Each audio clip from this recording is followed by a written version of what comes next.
Seperti kita ketahui bersama bahwa situasi geopolitik saat ini masih mengerucut pada isu pergeseran ideologi lintas negara. Fenomena geopolitik hari ini tak banyak berbeda dengan fakta sejarah skema demokrasi Orde Lama yang terobsesi dengan sistem demokrasi terpimpin.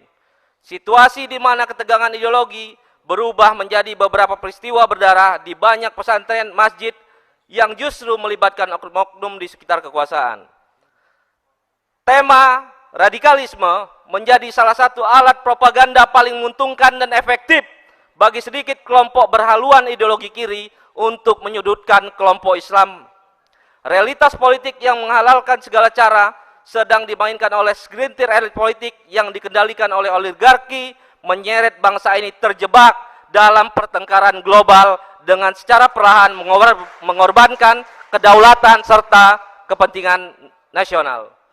Politik adu domba masih menjadi cara paling keji yang diagendakan oleh para penggiat komunisme yang belum sepenuhnya disadari oleh anak-anak bangsa.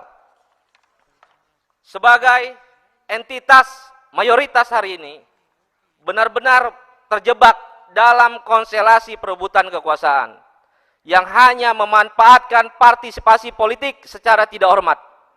Mungkin inilah masa yang dimetaforakan oleh baginda Rasulullah Shallallahu Alaihi Wasallam bahwa akan ada suatu masa umat Islam hanya seperti buih di lautan, banyak namun ringan dan tak berisi, hingga dengan mudahnya terombang-ambing oleh gelombang dan badai peradaban. Ormas-ormas Islam tak hanya tidak mampu merajut kembali keterputusan tali persaudaraan Islam hari ini, mereka justru secara terang-terangan menunjukkan kebisuan dan tegak berdiri di baris kekuasaan. Umat Islam Indonesia sangat rentan dengan adu domba dan seringkali menjadi korban pertarungan dan konvergensi lintas mazhab dan pemikiran. Kondisi Islam politik yang demikian rapuh semakin tak diperhitungkan peran serta pengaruhnya. Saat kepemimpinan nasional dikendalikan oleh orang yang tidak memiliki komitmen yang tinggi, era di mana geliat ekonomi, gerakan politik umat Islam dikontrol secara ketat hingga bahkan ditiadakan eksistensinya. Tak jarang banyak ulama yang harus menanggung resiko dakwah dengan delik hukum syarat diskriminasi.